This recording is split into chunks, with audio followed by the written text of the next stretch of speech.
Ibu, untuk mengawalinya saya kasih pantun ya Bapak Ibu, supaya semangat. Hani pergi dengan si Ayang. Cici pulang. Pergi jalan-jalan ke kota Rengat. Hari sudah menuju siang. Ayo Bapak Ibu tetap semangat. Jauh pulau dari Malaka, pergi haji ke kota Mekah. Dengan bismillah acara di muka, semoga semuanya mendapat berkah. Amin. Assalamualaikum warahmatullahi wabarakatuh. Waalaikumsalam warahmatullahi wabarakatuh. Alhamdulillahirabbil alamin wassalatu wassalamu ala asrofil anbiya'i wal mursalin wa ala alihi wasahbihi ajmain. Amma ba'du. Puji syukur atas hadirat Allah yang mana pada hari ini kita Bapak Ibu masih bisa berkumpul di sekolah ini untuk mendidik dan menuntun putra-putri kita, generasi bangsa. Semoga kelak mereka menjadi manusia yang berguna bagi nusa, agama, dan berguna bagi negaranya. Amin Allahumma amin. Selawat berangkaikan salam tak lupa kita haturkan kepada junjungan Nabi besar kita Nabi Muhammad SAW dengan senantiasa mengucapkan Allahumma sholli ala sayyidina Muhammad wa ala alihi sayyidina Muhammad. Semoga dengan memperbanyak selawatnya kita mendapatkan syafaatnya di yaumil akhir kelak. Amin Allahumma amin. Yang saya hormatin wakil kepala sekolah, yang saya hormatin Bapak Ibu guru-guru hebat yang ada di sini semuanya. Selamat pagi Bapak Ibu dan salam bahagia untuk kita semua. Baiklah, di sini Bapak Ibu saya bekerja sama dengan pihak Kombel untuk berbagi praktik baik tentang kegiatan guru penggerak yang saya ikuti. Nah, di sini saya akan berbagi praktik baik tentang modul 1.4 yaitu diseminasi penerapan budaya positif di sekolah. Nah, sebelum acara pemaparan saya buka, akan diberi kata sambutan oleh Ibu Kepala Sekolah karena beliau ada keperluan, maka akan digantikan oleh Pak Budi kepada Pak Budi. Disilakan. Ibu Kepala Sekolah ini. Bentar lagi doanya. Amin, Bu. Amin. Bismillahirrahmanirrahim. Assalamualaikum warahmatullahi wabarakatuh. Waalaikumsalam warahmatullahi wabarakatuh. Yang saya hormati Bapak Ibu guru saya, Ibu Supini, Bu Nurasti, Pak Tujiman, Ibu Yuniati, Pak Haji Nurjono. Yang saya hormati teman-teman saya seperjuangan sebangsa dan setanah air. Marilah sama-sama kita ucapkan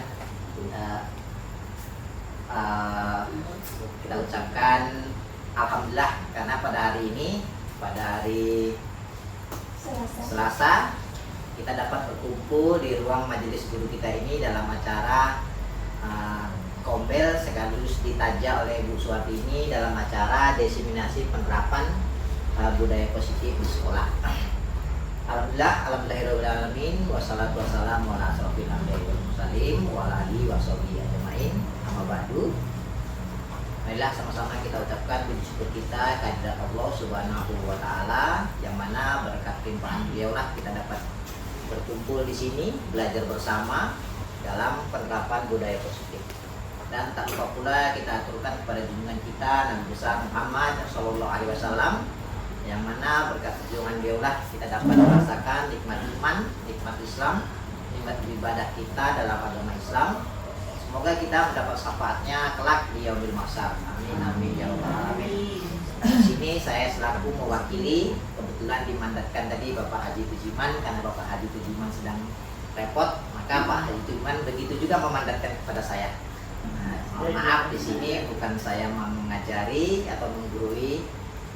Ini saya ingin sedikit menyampaikan mandat dari Bu Eni tadi, Bu Kepala Sekolah kita, karena kebetulan beliau ada acara di luar sehingga tidak bisa mewakili.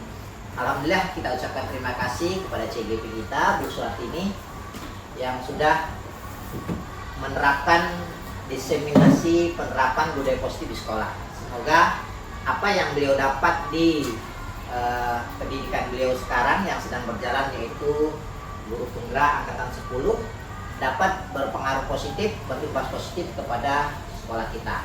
Karena besar harapan kami bahwa ilmu yang didapat dari CGP yang sedang berjalan ini, begitu juga kami ketularan kan gitu. Nah, kami ketularan ilmu-ilmu terbaru, ilmu-ilmu yang memiliki inovasi kepada sekolah kita. Semoga sekolah kita ini juga tetap tergerak dan menggerakkan untuk beberapa tahun yang akan datang. Karena walaupun bagaimanapun sekolah kita ini sedang menjalani perpindahan tongkat estafet dan diawali oleh Pak Haji Nurjono dan Ibu Rasti besok yang sudah purna di tahun 2025. Sekian yang dapat saya sampaikan. Wabillahi taufiq wal hidayah. Wassalamualaikum warahmatullahi wabarakatuh.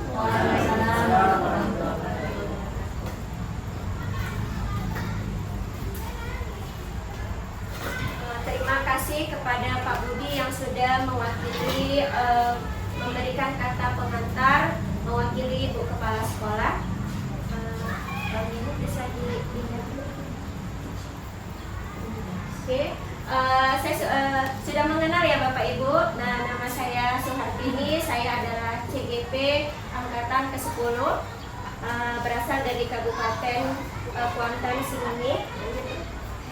Nah, baik Bapak Ibu, saya di sini tidak bermaksud untuk menggurui Bapak Ibu yang sudah kita ketahui Bapak Ibu lebih senior daripada saya, pengalamannya sudah sangat luas. Saya di sini hanya mencoba berbagi praktik baik apa yang saya dapatkan di kegiatan saya imbaskan kepada Bapak Ibu sekalian. Nah, di sini adalah tentang konsep budaya positif.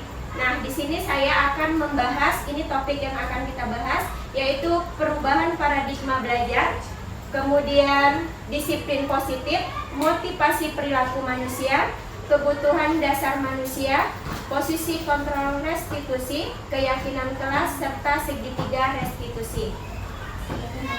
Nah, paradigma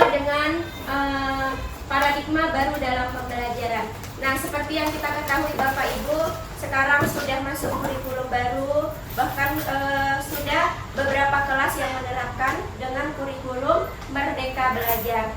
Nah, di sini apa sih perbedaannya dengan yang dulu? Kalau di sini kita pembelajarannya sudah menekankan kepada penguatan kompetensi dan pengembangan karakter yang sesuai dengan profil pelajar Pancasila. Nah, apa saja karakter yang akan dituntut dari seorang guru, kemudian karakter anak yang insya Allah bisa kita gali dari peserta didik kita. Yang pertama yaitu beriman, bertakwa kepada Tuhan Yang Maha Esa, berkebinekaan global, gotong royong, kreatif, bernalar kritis, dan mandiri. Next. Nah, Bapak Ibu, apa yang terlintas di benak Bapak Ibu ketika mendengar kata disiplin? Nah, Pak Budi, coba Pak Budi, kalau menurut Bapak, disiplin itu apa sih? Gitu. Kalau menurut saya, pengetahuan awam saya, Iya. disiplin itu tepat waktu. Tepat waktu. Kalau Bu Nur, kira-kira? Kalau menurut Ibu, disiplin itu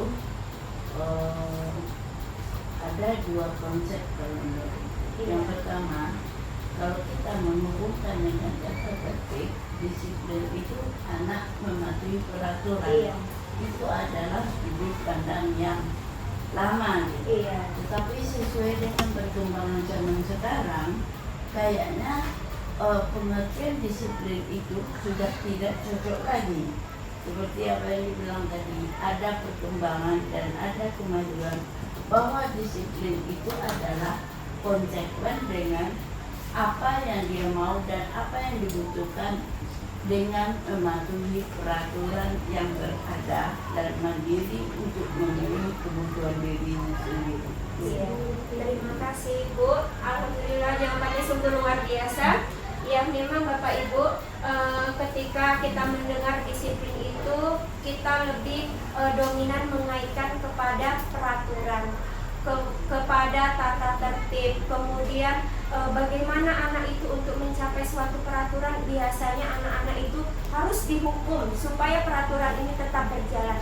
Namun Bapak Ibu, setelah saya belajar, ternyata hukuman, kemudian seperti hukuman, kemudian ketika anak mendapat hukuman pasti dia tidak nyaman, dia malu dengan teman-temannya. Ternyata itu adalah hal yang salah. Dan kalau bisa di pembelajaran kita sudah tidak menerapkan lagi namanya hukuman membuat siswa-siswa itu tidak nyaman gitu. Boleh next Bang? Nah, seperti yang seperti menurut Ki Hajar Dewantara, nah kita kan sudah merdeka belajar.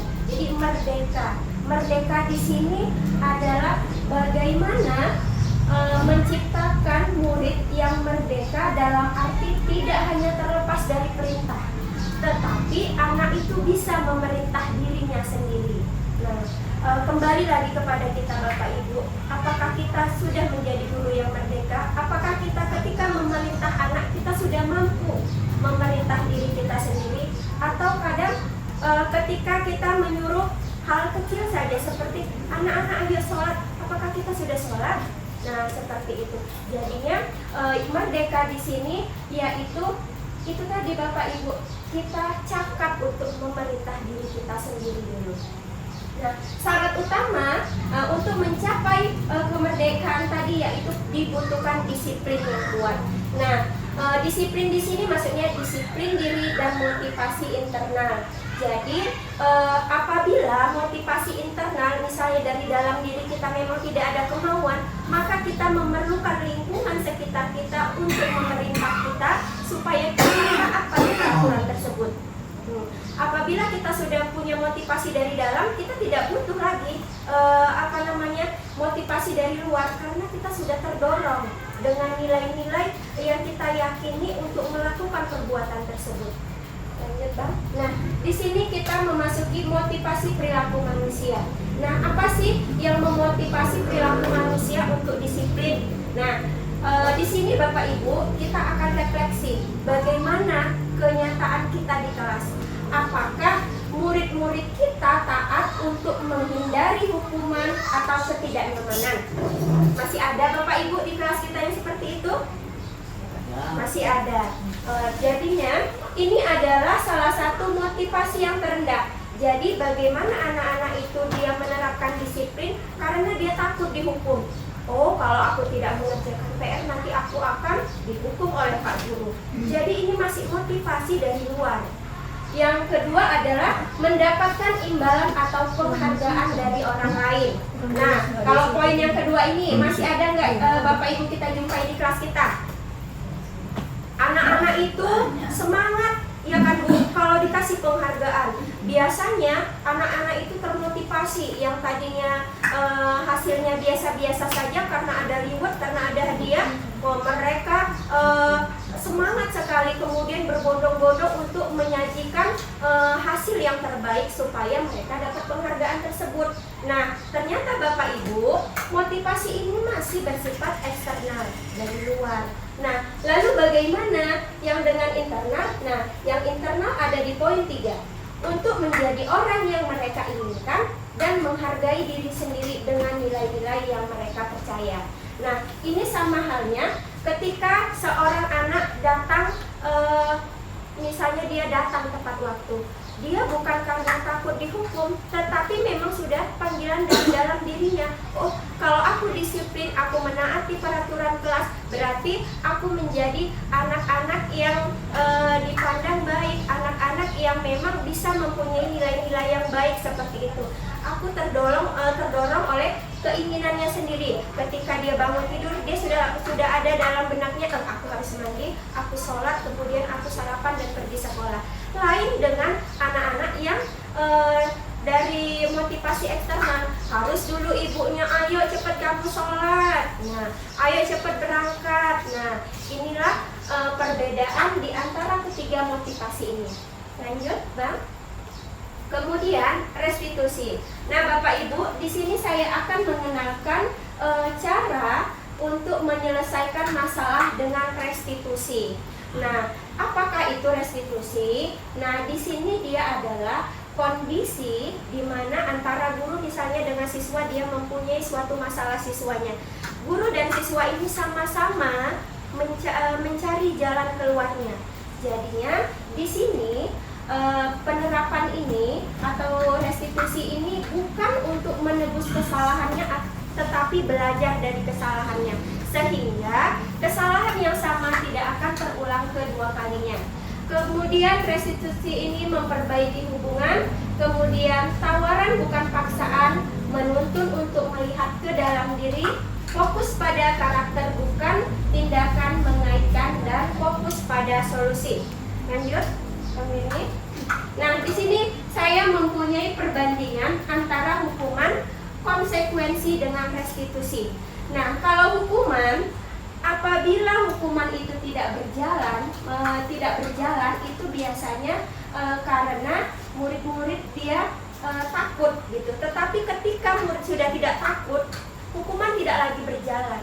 Misalnya hari ini yang terlambat keliling lapangan, besok dia keliling lapangan. Lama-lama anak itu sudah kebal, palingan cuma keliling lapangan. Nah, seperti itu. Jadinya apabila anak sudah tidak takut, maka hukuman tidak berjalan lagi.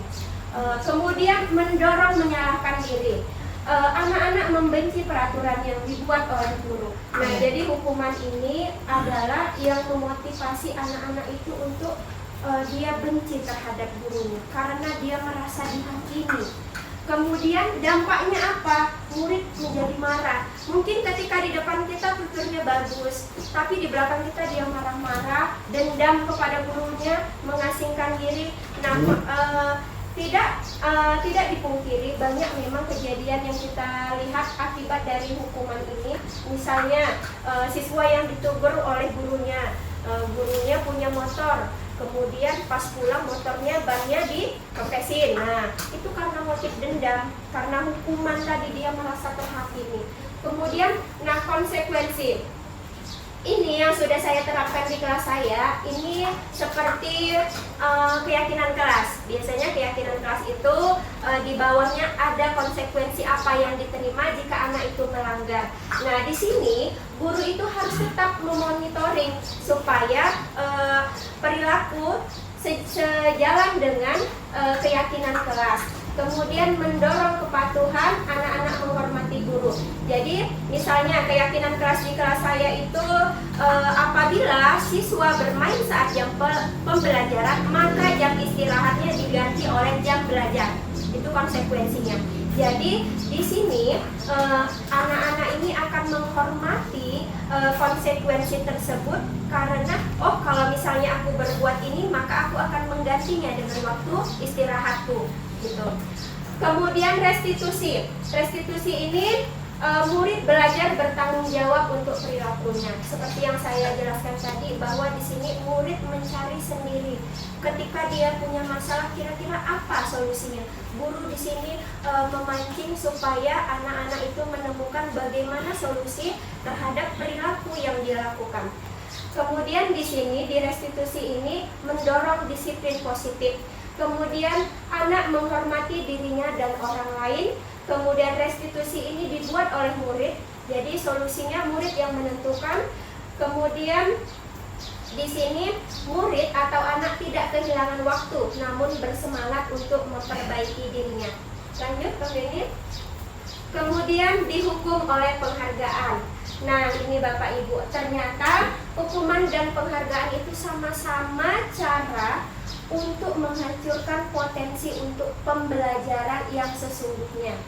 Karena biasanya penghargaan itu ada jika kita melakukan sesuatu maka kita akan mendapatkan ini.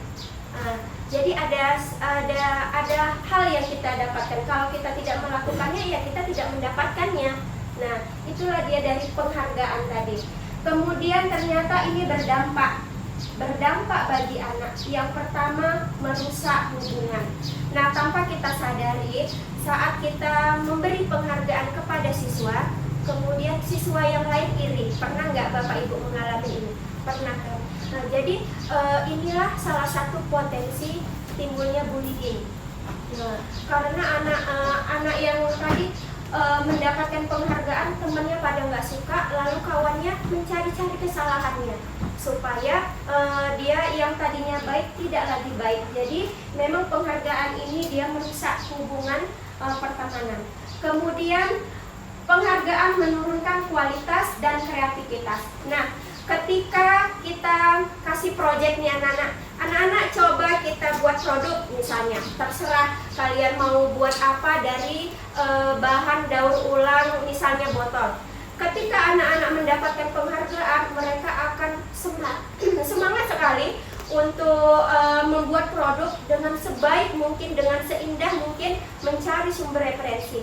Nah, ketika hasilnya sudah jadi, dibawalah ke sekolah.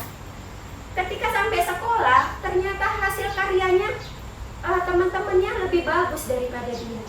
Kemudian saat diumumin, ternyata bukan dia yang terbaik. Maka di situ dia menjadi malas. Ketika disuruh lagi, besok pertemuannya selanjutnya kita membawa kerajinan ya, gitu. Aku malas. Nanti punya dia lebih bagus. Nanti juga aku nggak menang kok, gitu. Jadinya memang penghargaan ini menurunkan kualitas dan kreativitas dari siswa. Kemudian penghargaan menghukum. Nah, ini masih kita jumpai di kurikulum K13. Ini perankingan Bapak Ibu. Nah, rupanya kenapa sih perankingan itu tidak bisa ada? Kenapa? Karena itu bersifat menghukum. Misalnya ada anak mendapat peringkat 1 dengan anak peringkat 2.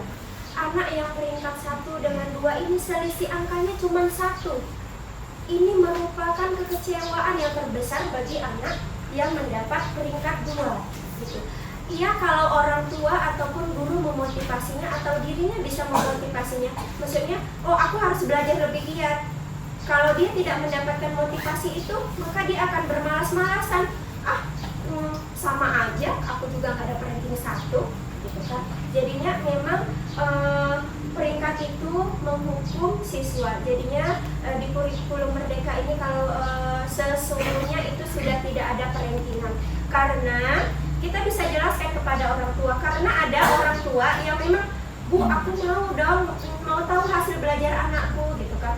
Boleh tahu hasilnya, tapi berdasarkan deskripsi itu, nilai rata-ratanya nggak usah kita kasih tahu. Kita bisa kasih perumpamaan kepada orang tuanya. Bapak Ibu, memang anak Ibu tidak memiliki kecerdasan yang sungguh luar biasa di bidang matematika, tetapi dia mempunyai kecerdasan misalnya di bidang olahraga. Nah, jadi setiap anak itu mempunyai bakat dan potensinya masing-masing. Baik. Nah, kemudian keyakinan kelas. Nah, Bapak Ibu, kelas Bapak Ibu sudah belum mempunyai keyakinan kelas? Ya. Sudah. Nah, keyakinan kelas siapa yang membuat Bapak, Ibu? Gurunya atau siapa? Musyawarah dengan anak. Iya, jadi memang keyakinan kelas itu dibuat oleh guru berdasarkan pendapat dari siswa. Nah, tujuannya apa? Supaya anak-anak lebih bertanggung jawab ketika melakukan keyakinan kelas tersebut. Lanjut. Nah, di sini ada tahapan keyakinan kelas. Nah, yang pertama, berdiskusi memunculkan peraturan yang perlu ditaati warga kelas. Jadi sebelum keyakinan kelas namanya adalah peraturan kelas. Misalnya nih, saya kasih contoh yang sederhana. Peraturannya jangan buang sampah sembarangan. Itu adalah peraturan kelas. Kemudian di nomor 2, mengubah peraturan menjadi kalimat yang positif. Kata jangannya kita buang menjadi apa, Bu Nur? Buanglah sampah pada tempatnya, menjadi kalimat yang positif. Kemudian ketiga, menyarikan peraturan menjadi nilai kebajikan. Dari buang sampah itu nilai kebajikan apa yang ada? Kebersihan. Udah dapat nilai kebajikannya, baru yang keempat, berdiskusi mengenai gambaran perilaku mencerminkan keyakinan kelas. Apa misalnya? Piket kelas, kemudian bertanggung jawab dalam melaksanakan piket kelas. Kemudian di nomor 5, berdiskusi mengenai peran seluruh warga kelas. Di sini Bapak Ibu perlu kita beritahu atau sosialisasi apa saja peran kita sebagai guru dalam melaksanakan keyakinan kelas. Kita kaitkan dengan nilai kebajikan tadi. Misalnya, jangan buang sampah sembarangan. Apa peran guru? Memonitor jalannya piket. Kalau siswa apa? Menjalankan kewajiban piket. Jadi di sini Bapak Ibu, kita perlu mensosialisasi peran dan tanggung jawab anak-anak supaya apa? Mereka tahu apa sih fungsinya dibuat ini, mereka tahu. Jadi sehingga melakukan, mereka benar-benar merupakan bagian dari keyakinan tersebut, sehingga muncullah motivasi intrinsik dari dalam diri anak. Kemudian meninjau ulang. Nah, ternyata keyakinan kelas yang kita buat itu bukan untuk setahun Bapak Ibu. Dia dibutuhkan revisi jika dibutuhkan. Misalnya, ada nilai, misalnya kekompakan yang belum kita masukkan, silahkan masukkan. Atau seperti di kelas saya revisi setiap 3 bulan sekali. Apabila ada yang melanggar, saya akan sosialisasikan lagi kepada anak-anak. Kemudian apabila ada poin-poin yang perlu ditambahkan, silahkan ditambahkan. Oke? Nah, kebutuhan dasar manusia. Kita termasuk manusia, anak kita juga termasuk manusia. Jadi yang pertama itu adalah kesenangan, kebutuhan untuk merasa senang. Nah, Bapak Ibu, pernah nggak Bapak Ibu jumpai di kelas Bapak Ibu ada siswa bermain ketika belajar? Sering kan? Nah, ternyata Bapak Ibu, kita harus tahu apa kebutuhan dasar anak tersebut. Kalau dia kesenangan, maka dalam pembelajaran kita itu jangan terlalu monoton.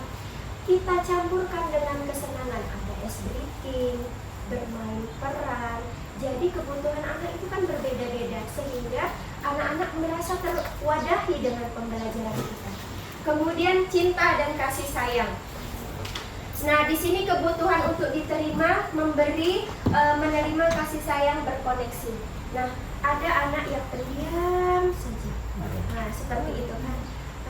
Kita ajak dia ngomong. Ternyata kebutuhan cinta dan kasih sayang kurang dari rumah Bapak Ibu. Sehingga dia kadang membutuhkan figur guru untuk memberikan kasih sayang. Belum lagi anak-anak yang diam tuh kadang diasingkan, merasakan asing oleh teman-temannya. Bagaimana kita memotivasi, mendorong siswa ini supaya dia dapat diterima oleh teman-temannya, supaya kebutuhan ini terpenuhi. Kebebasan. Nah, kebutuhan akan pilihan, kemandirian, dan otonomi. Ini misalnya kita membuat prakarya. Jangan monoton anak-anak itu dikasih misalnya, kamu harus buat misalnya dari karton bentuk rumahnya seperti ini dengan rinci. Tidak Bapak Ibu, kasih mereka kebebasan. Boleh dikasih clue, misalnya berbahan dasar dari karton. Terserah kamu mau kreativitasmu seperti apa. Biarkan anak-anak menentukan pilihannya sendiri. Kemudian penguasaan. Jadi kebutuhan kemampuan atas prestasi dan diakui. Ini seperti misalnya ada anak-anak yang kadang dia memang butuh pengakuan dari kita gitu, sehingga kadang kalau sudah kita kasih pengakuan, misalnya si Abiu ini sangat dia mempunyai minat di dalam bermain badminton seperti itu kan. Nah, ketika kita sosialisasikan atau kita kasih pengakuan kita kepada dia itu motivasinya langsung terdongkrak Bapak Ibu. Dia lebih semangat untuk mendalami minat dia tersebut. Kemudian bertahan hidup. Nah, ini ada kebutuhannya 2, fisiologi dan psikologi. Nah, di sini kebutuhan lapar. Misalnya kebutuhan keamanan. Jadi, ketika kita belajar di sekolah, kita harus tanyakan dulu, anak-anak siap enggak dengan kebutuhan bertahan hidup. Jangan anak-anak perutnya keroncongan, tetapi kita paksa untuk belajar gitu kan. Maka dari itu kita butuh sosialisasi kepada orang tua supaya Bu, sebelum berangkat ada bayinya anak ini dikasih sarapan dulu, paling nggak minum teh dulu, atau ketika membawa bekal gitu kan. Ada satu anak yang tidak membawa bekal sehingga dia mengganggu yang lain. Kita perlu bekerja sama kepada orang tuanya supaya kebutuhan dia ini terpenuhi. Oke, lanjut. 5 posisi kontrol guru. Nah, kira-kira Bapak Ibu sudah pakai yang mana penerapannya di kelas? Yang pertama, ada penghukum. Nah, biasanya guru mengkaitkan dengan peraturan dalam menjalankannya. Biasanya guru menggunakan bahasa menggunakan bahasa yang verbal yang kuat, power gitu kan. Kemudian dia biasanya memberikan hukuman fisik kepada anak-anak yang tidak melakukan peraturan. Jadi penghukum itu dia kayak kekerasan fisik seperti itu. Misalnya gini, apa sih perbedaan hukuman dengan konsekuensi? Nah, gitu kan. Kalau penghukum, misalnya ketika anak terlambat, silakan kamu keliling lapangan. Kira-kira Bapak Ibu ada nggak kaitannya antara terlambat dengan keliling lapangan? Ada nggak? Nah, kalau tidak ada, maka dia masuk di penghukum. Tetapi kalau konsekuensi, misalnya ketika anak-anak tidak memakai baju olahraga, silakan lari lapangan. Itu hukuman atau konsekuensi? Konsekuensi, karena ada kaitannya antara olahraga dengan berlari di lapangan. Kemudian pembuat rasa bersalah. Nah, pembuat rasa bersalah ini misalnya anak-anak datang terlambat. Kemudian guru tidak lagi menjadi peran yang antagonis, tidak. Guru di sini dengan bahasa yang lembut. Nah, kalau kamu tidak belajar, orang tuamu tahu, kira-kira bagaimana? Nah, orang tuamu sedih enggak? Jadi anak ini dia dipancing rasa bersalahnya supaya dia mengakui, oh ini perbuatan aku ini salah. Kemudian posisi sebagai teman. Teman ini posisi sebagai teman. Nah, posisi sebagai teman ini, misalnya kita dengan guru menciptakan hubungan yang harmonis, tapi di sini kita punya 2 dampak. Yang positifnya hubungan harmonis antara guru, tetapi memang kita harus tahu batasan-batasan.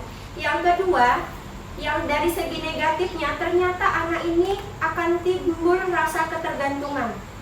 Oh, nanti kan ada bapak ini yang nolongi aku, gitu kan. Jadi kalau kita, guru pun terlalu dekat dengan siswa, ini akan memunculkan rasa mengkek siswa. Mengkek sama siswa. Manja. Iya. Kemudian pemantau. Nah, pemantau di sini kita adalah sebagai pihak yang mengawasi murid-murid kita. Jadinya pemantau ini biasanya pemantau ya. Gara-gara mengkek hilang nggak Pak? Jadi pemantau itu kita mengawasi siswa-siswa kita. Kemudian untuk berbuat sesuai dengan peraturan yang ada. Kemudian manajer. Nah, manajer di sini posisi guru ini dengan siswa itu tidak menghakimi. Jadinya guru dan siswa ini sama-sama duduk. Ketika ada masalah, apa masalahmu? Dia ceritakan, kasih dia waktu untuk bercerita. Sehingga kita tidak menghakiminya, kemudian kita motivasi supaya muncullah ide untuk menemukan solusi dari permasalahannya. Nah, kira-kira Bapak Ibu yang posisi tadi, Bapak Ibu sudah menerapkan di mana? Yang penghukum masih ada? Boleh bertanya dulu buat ini? Oh, boleh Pak Guru, jangan pakai sambal. 5 posisi kontrol guru itu mana yang ideal di zaman sekarang? Iya, jadi yang ideal itu memang dia di manajer. Jadi kita tidak menghakimi siswa. Tetapi boleh Bapak Ibu, ini posisi ini boleh kita ambil lebih dari 1. Misalnya manajer tadi kan, kita sebagai teman dulu. Kita sama anak kita sebagai teman, kemudian kita pantau dulu apakah perbuatan dia sudah sesuai dengan peraturan-peraturan yang ada. Nah, seperti itu. Jadi boleh Pak Budi, boleh Pak Budi kolaborasi, boleh 3, gitu kan. Jadinya yang paling ideal itu adalah di posisi manajer. Cuman untuk posisi itu kita kan perlu memantau seperti itu kan. Kita pantau dulu datanya. Oh, dia terlambat ini udah berapa kali seperti itu. Oke, lanjut Bang Denny. Nah, ini dia segitiga restitusi. Nah, segitiga restitusi ini adalah cara untuk menyelesaikan masalah. Di tahap pertama adalah menstabilkan identitas. Nah, di sini kita merubah identitas anak dari gagal menjadi sukses. Nah, gini, saya ini terlalu baku, saya akan jelaskan dengan pemahaman saya. Kalau menstabilkan identitas ini seperti ini. Ketika anak berbuat salah, ketika dia dalam emosi, maka rasionalnya tidak bekerja. Nah, ketika dia berantem, dua-dua ini saling menyalahkan, dia Bu yang salah, dia Bu. Nah, ini di sini kita perlu menstabilkan identitas agar emosional anak itu reda. Ketika anak sudah reda, dia sudah tenang. Biasanya di sini kita menggunakan kalimat seperti ini. Ah, tidak apa-apa nak berbuat salah. Setiap manusia juga pernah berbuat salah. Kita timbulkan dulu rasa mau berbicara anak. Ketika anak sudah mau berbicara, kita masukkan validasi tindakan yang salah. Kita tanya kebutuhan apa yang tidak terpenuhi dari anak. Dengan cara kita nanya, apa sih alasanmu melakukan ini? Nah, seperti itu. Ketika anak sudah mau berbicara tentang alasannya, kita kaitkan dengan keyakinan yang ada di kelas kita atau sekolah kita. Kira-kira nak, kamu berantem tadi nilai kebajikan apa yang kamu langgar? Sesuai nggak dengan keyakinan kelas? Nah, di situ kita memberikan motivasi dan penguatan supaya anak bisa kembali lagi ke teman-temannya dengan karakter yang lebih kuat seperti itu. Next, Bapak ini masih ada? Oke, alhamdulillah. Nah, ternyata Bapak Ibu sudah berakhir pemaparan dari saya. Saya di sini tidak bermaksud untuk menggurui Bapak Ibu yang jauh pengalamannya di atas saya. Saya di sini cuma ingin berbagi apa sih yang buat ini pelajarin. Nah, inilah pemindasannya, inilah praktik baiknya. Mana tahu dari disiplin positif tadi ada hal-hal yang baik yang Bapak Ibu bisa terapkan di kelas, bahkan di sekolah kita, monggo. Nah, apabila kita perlu kolaborasi, silakan Bapak Ibu. Nah, di sini saya membuka sesi umpan balik. Silakan Bapak Ibu yang mau memberi umpan balik atau saran atau berbentuk masukan kepada saya yang status saya masih calon gitu kan, calon guru penggerak ini, silakan Bapak Ibu. Begitu lah. Simpan mungkin gerak. Ada? Pak Budi kayaknya mau nanya nih, silakan Pak Budi. Kalau bertanya boleh nggak Bu ini? Boleh. Nanti kalau pertanyaannya tidak bisa saya jawab, akan kita tanya kepada senior-senior yang pengalamannya lebih lagi. Baik, terima kasih Bu ini. Di situ tadi saya menarik mengenai keyakinan kelas. Oke. Itu kan lingkupnya dalam kelas. Tapi akan lebih menarik lagi kalau kita punya keyakinan sekolah. Iya. Bagaimana pendapat Bu ini kalau memang itu ada atau bisa kita lakukan, kan itu punya efek yang bagus untuk sekolah kita. Baik, terima kasih Pak Budi. Ini akan saya jawab sesuai dengan apa yang saya tahu ya Bapak Ibu. Sebenarnya keyakinan di sekolah itu tertuang dalam visi dan misi Bapak Ibu. Jadinya di sana ada nilai-nilai universal yang sudah kita angkat dan kita jadikan visi, kemudian misi untuk mewujudkannya. Jadi di situ bagaimana kita bersikap, berperilaku agar visi dan misi itu tercapai dengan baik. Menurut saya seperti itu Pak Budi. Ada yang lain Bapak Ibu? Silakan Bapak. Assalamualaikum warahmatullahi wabarakatuh. Waalaikumsalam warahmatullahi wabarakatuh. Dengan sisa-sisa tenaga yang ada.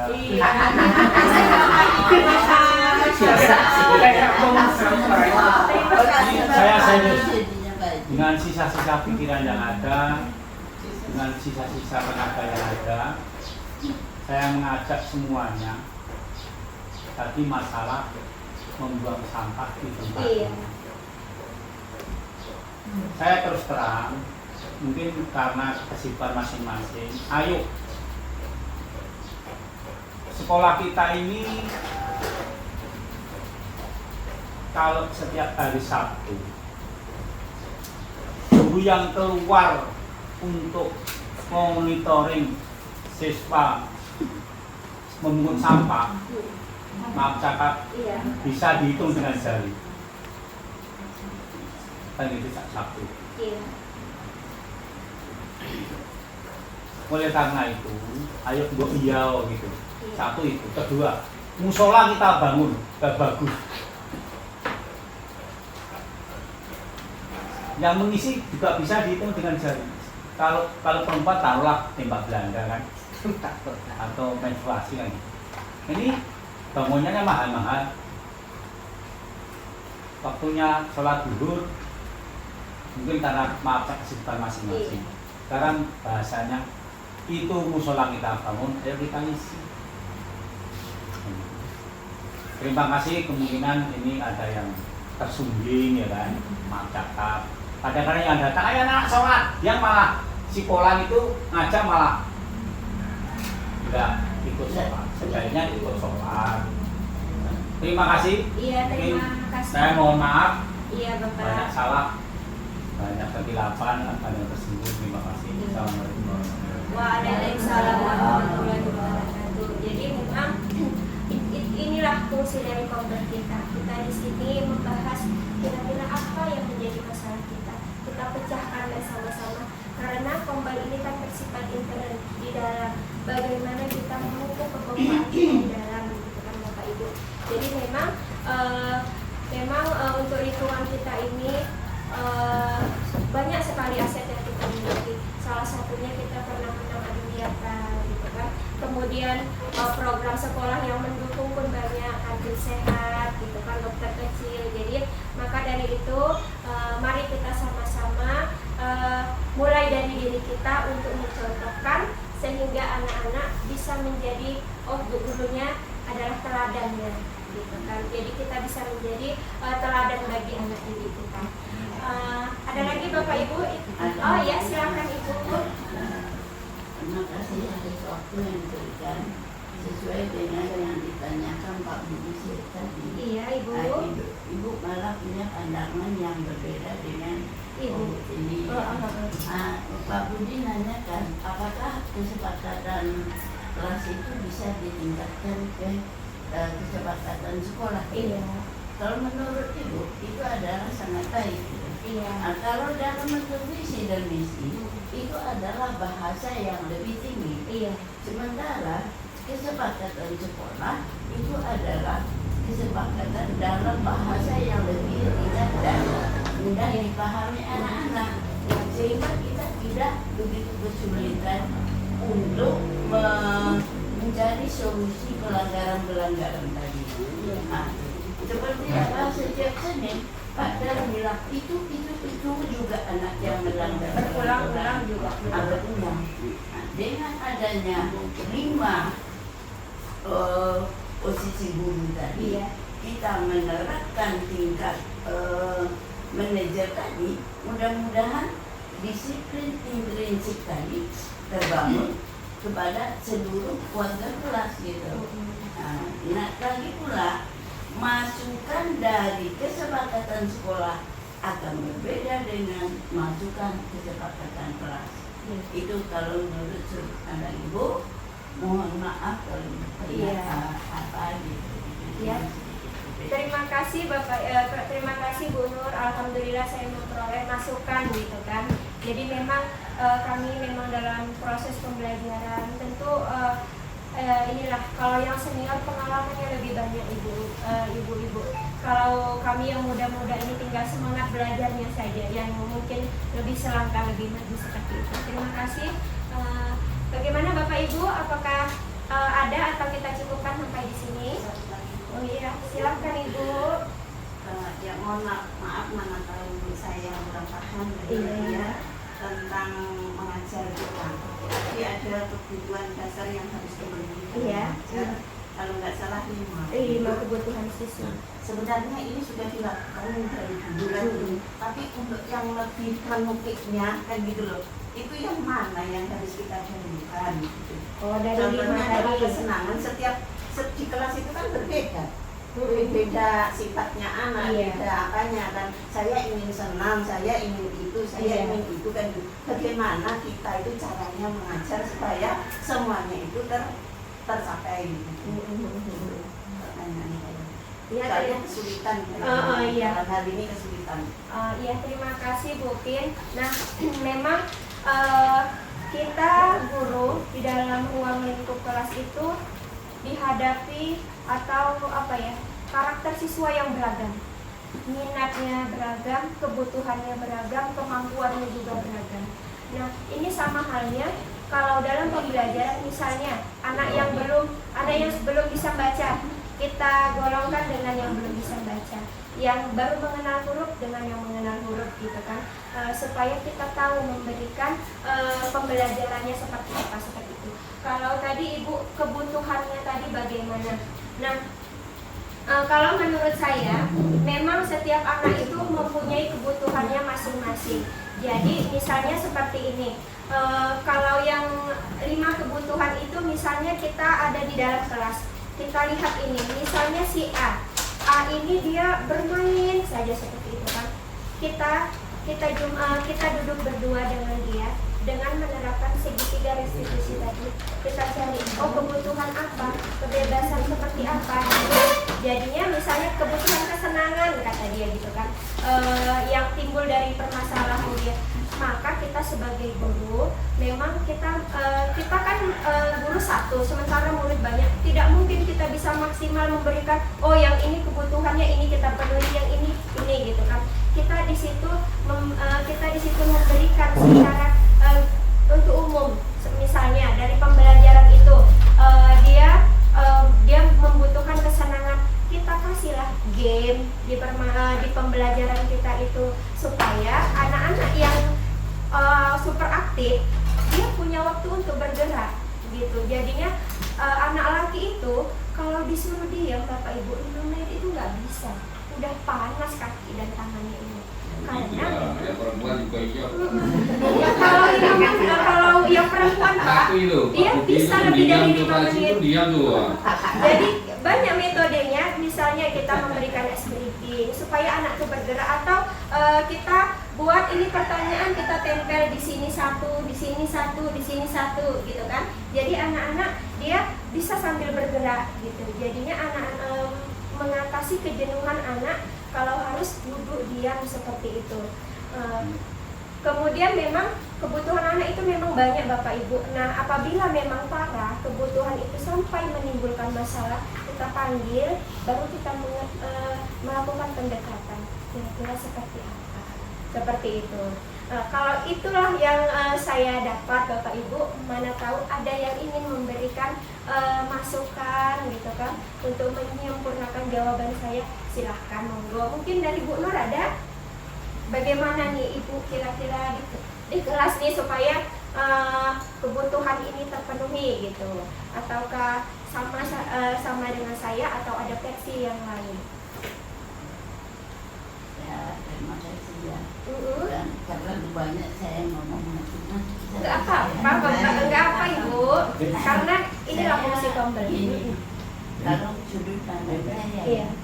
kebutuhan dasar manusia, itu Iya. kalimatnya kan. Berarti ini semuanya, tidak hanya siswa, Iya. kita pun juga Iya. butuh, karena kita juga manusia. Yang pertama kesenangan, Iya. pasti semua manusia butuh kesenangan. Gitu. Yang kedua cinta kasih sayang. Kita juga semua kita butuh cinta kasih sayang. Iya. Kebebasan, kita butuh kebebasan. Yang keempat tadi saya ketinggalan apa tadi itu? Yang Penguasaan. penguasaan ya, penguasaan. Yang penguasaan, penguasaan. Iya. Yang terakhir bertahan hidup. Semua kita butuh bertahan hidup. Jadi semua ini perlu kita ciptakan. Saya belajar dari Pak Cina, yang penting bawa anak itu rasa senang dulu. Akan terpenuhi rasa senang secara individu itu sangat sulit kita lakukan. Karena anak kita itu adalah banyak. Rasa kesenangan individu kita dari tidak akan mampu kita melakukannya.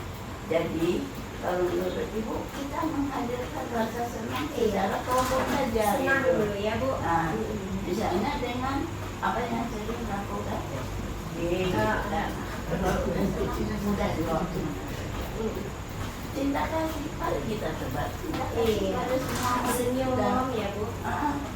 itu kalau dulu cuma apa sedikit gitu ya. Iya. Jadi kita jangan terfokus yang mana yang apa gitu. Anak ini senangnya begini kalau kita benar satu persatu nggak sanggup. Iya. Karena anak juga beragam. Anak beragam. Itu kalau menurut penting. Yang dilakukan juga begitu. Itu menghadirkan kesenangan adalah bersama. Ya. Mohon maaf yang sebesar-besarnya. Sama Bu. Kalau apa? Sama juga Bu. Iya. Maaf ya. Mungkin itu Ya. mungkin tanggapan dari kami, dari saya dan Bu Nur. Mudah-mudahan bisa diambil apanya Sisi baiknya. pembelajarannya. Sama halnya ya Bapak Ibu, ketika kita dari rumah ini udah misalnya seorang ibu pagi-pagi anaknya udah berbuat salah gitu kan, dia kemudian ke sekolah dengan figur guru. Ini kan kadang merepet sama anaknya gitu kan, yang seharusnya anak itu senang nengok bu gurunya mukanya asem, bu gurunya udah marah-marah, berarti ada masalah nih dari rumah seperti itu. Jadi kita dulu gurunya, kita dulu mengisi baterai yang 5 tadi. Seperti itu Bapak Ibu. Sudah Bapak Ibu, tidak ada yang perlu ditambahin? Sudah Pak Budi? Oke. Alhamdulillah. Itulah tadi pemaparan dari saya, dan terima kasih Bapak Ibu yang sudah antusias memberikan umpan balik, karena memang kami di tahap ini sangat membutuhkan masukan-masukan gitu kan, karena memang Bapak Ibu guru sudah kaya akan pengalaman. Alhamdulillah. Sedangkan kami memang masih Amin. tahap pembelajaran seperti ini. Terima kasih Bapak Ibu. Apabila ada hal yang baiknya, silakan terapkan di kelas maupun di sekolah kita. Insya Allah tujuan sekolah kita untuk mencapai visi misi kita dapat terwujud. Amin ya robbal alamin. Saya akhiri dengan billahi taufiq wal hidayah. Assalamualaikum warahmatullahi wabarakatuh. Kat nih. Lupa ya.